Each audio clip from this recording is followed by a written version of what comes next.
Je vous propose un dernier tutoriel dans le menu base, puisque nous avons vu toutes les étapes pour bien apprendre à paramétrer votre plan de paye. Il nous reste donc la dernière étape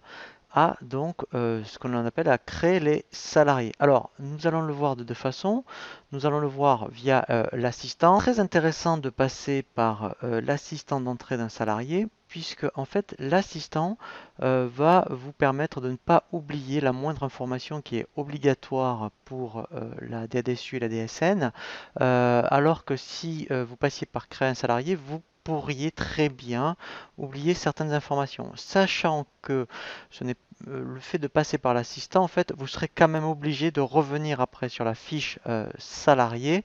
pour compléter ensuite après effectivement toutes les autres informations. Mais c'est vrai que surtout quand on débute, hein, alors après quand on est expérimenté, on peut très bien créer des salariés via base salarié,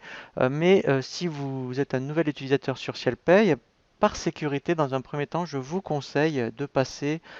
par l'assistant. Alors, ce qui est intéressant également, avant donc de créer un salarié, c'est de penser à créer ce qu'on appelle des catégories. Donc là, vous avez déjà des exemples, donc on aurait fait créer, et en fait, les catégories, donc vous voyez, si admettons vous créez la catégorie employé, alors c'est intéressant de le faire parce qu'en fait, ces informations, il faut les affecter dans les fiches salariés. Si vous le faites au préalable, dès que vous allez affecter la catégorie employé, toutes ces informations